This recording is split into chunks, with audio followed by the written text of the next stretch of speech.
Assalamu alaikum everyone. Greeting of peace to all of you brothers and sisters. Yes guys, so nakikita nyo na how our flat look alike. See, actually I have started my cleaning process from here and alhamdulillah, now everything is clear.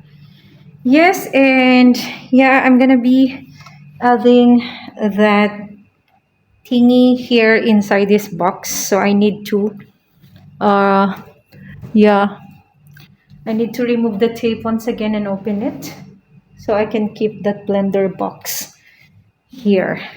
So yes guys, as you can see, today's a cleaning day for me as it is um, my off. So as you can see, it's really dirty talaga. Super dirty guys. And I couldn't imagine because I think like it's been a years that it was never been touched. So yes, I have cleaned my plants as well. I removed some of those old leaves over there. I throw it over there. Yes, and yeah, all of that. Actually, I'm not wearing proper clothes, so that's why. But yes, I'm gonna be wearing a clothes, proper clothes, I mean, later on, so we can just proceed to our cleaning process. Yes. Yan, ang dumi niya guys, grabe. Dumi. And yes, stay with me guys kasi I will show you the before and after look. Hello guys, so welcome back to my YouTube channel. So yes, we are a proper cloth because before I was wearing sleeveless.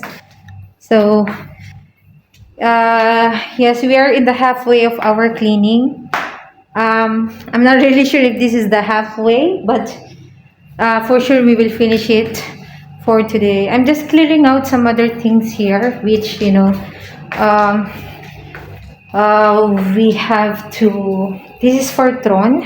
I'm going to throw this because it's nonsense anymore that we are keeping it and we don't use it, although we can repair that. But yeah, I just don't like keeping some other things which is not really necessary. And I will be removing this as well. Yeah, I don't know what it's this, who own these things. So here guys, as you can see, this is a very dirty part of our flat. And actually the television, I just uh, adjusted far from this area. So now we're going to clean it. I don't know what is this extension for. I might throw it away. And yes, I'm using the towel here because if you use the mop, it will not, you know, clean the dirt away.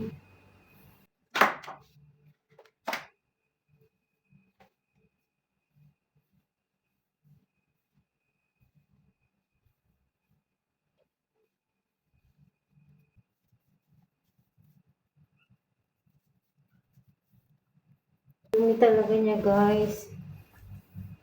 It's really, really dirty.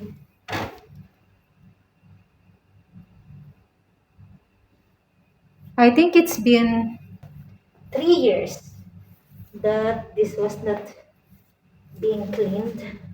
Yeah, so all of this, this dust, it formed into, cloth material, as you can see. Parang siyang tela because of the dust. So now we're going to use the towel with soap, with a soap powder. So we can easily remove this dust that form into fiber. Ayan.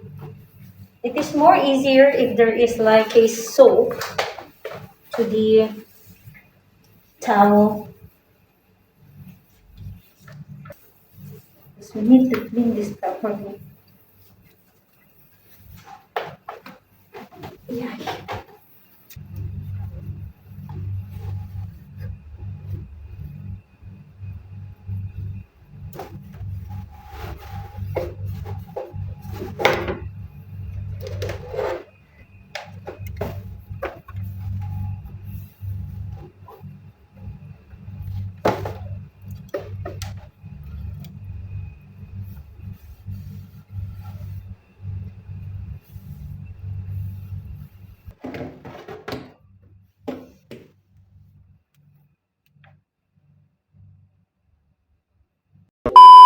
So we will empty this area.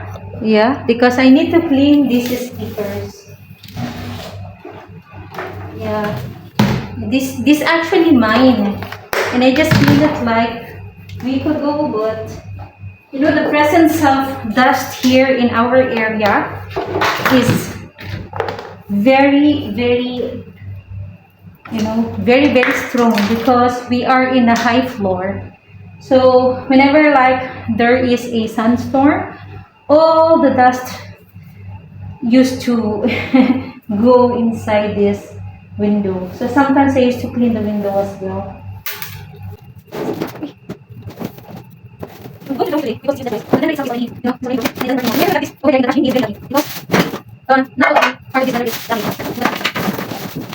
So,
so yes guys, we just finished this area. And as you can see, it's quite clean already and organized as well. So now we're going to proceed on this area. Ayan, nakikita nyo ba yan? Wasak-wasak na o. Labas na yung aking shoes. Actually, this is all mine. Except those hangers. So we're going to clean this one because it's really messy. It started deteriorating also, guys. So, oh my God.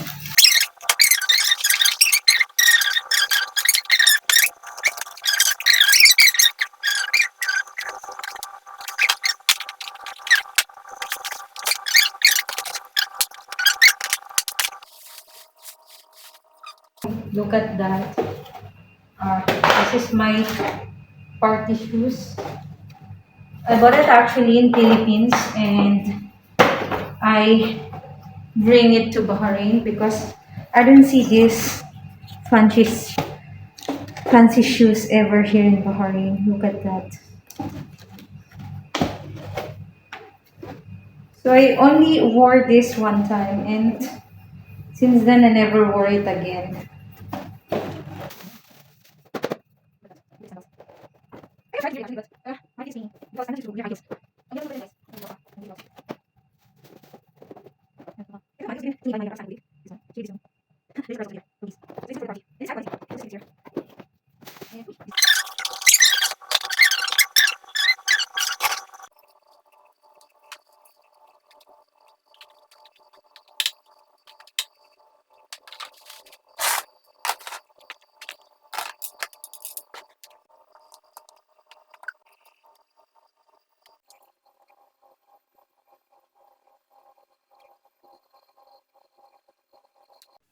So guys, everything is organized already. As you can see, it's already clean. But the only thing we have some is these boxes of shoes, which we're going to refill on this empty box over here. Yeah.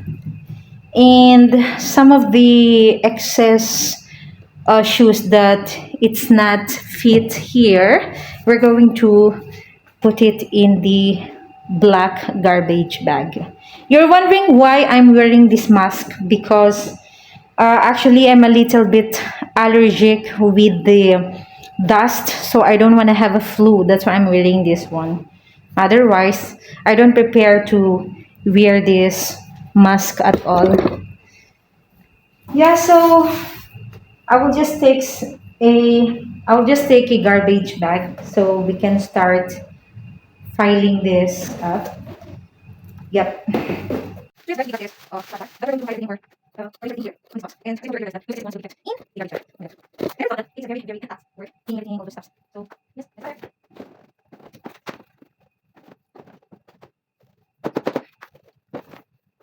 I don't think we have one. I don't think because somehow I need to clear this around to the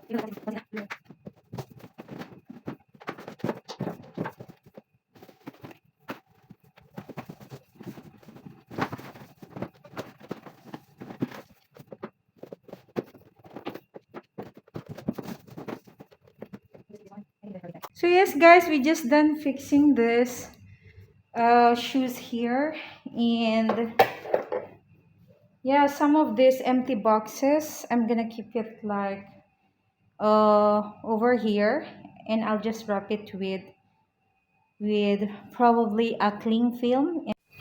Hello guys, so yes, we are not expecting that these boxes can fit here inside this big box. All right, and we only have two remaining, but I have kept this small shoe box inside of this big box, and it just, you know, wrap it with cling film. Yes, everything is set. I just need to you know, to clear up this floor and do the sabon, and then throw whatever thing we can throw. Yeah, and I'll be using this garbage bag because it's too difficult if we separate this garbage from each other. So since we have this, we'll just keep all of the garbages in one garbage bag. Yes, we're almost set and done. Alhamdulillah. I was really tired today because of this.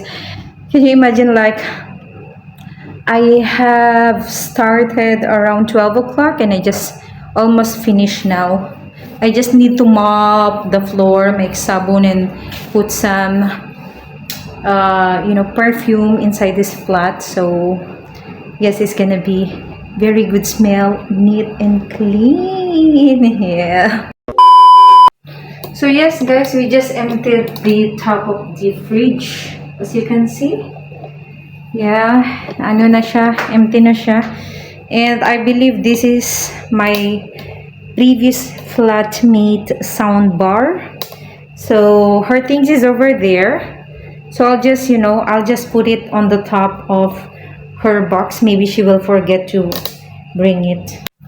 Look at that guys. Ang kapal ng alikabok. Ayan. Grabe.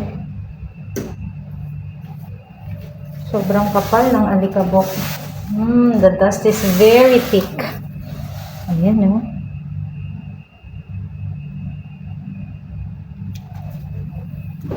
2,000 years later.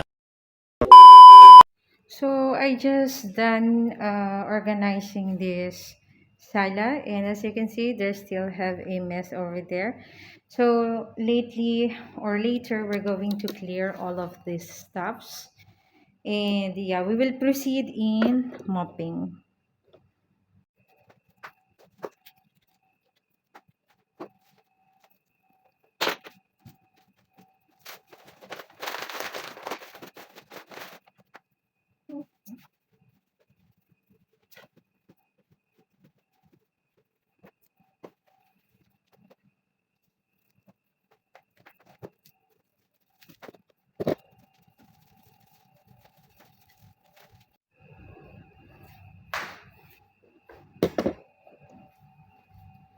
So yes guys, we're going to start mopping now.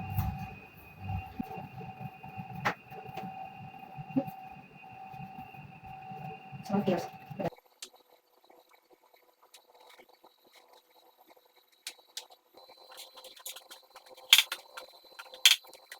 2,000 years later. Hello guys, so we just done mopping, and yes, we're going to put the antibacterial liquid now. Yes. Yeah, I'm really tired, guys. Subhanallah. Anyway, it's okay because it's just happening like once a week, so it's fine. But except for the brushing or brooming, I always do. But mopping every night, if I can see that the floor needs a mop, so I do it.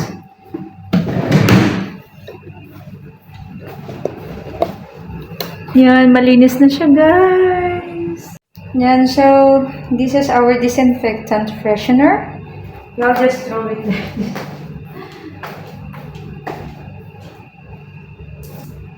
Make sure that everything is. This is antibacterial. Yeah. So let's start mopping.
So yes, guys, we have done everything for today, and yes, it was a struggle for me because I did not eat anything. I did not have a coffee or even like a little bit snack, but it's okay. Alhamdulillah ya Rabbil Alamin.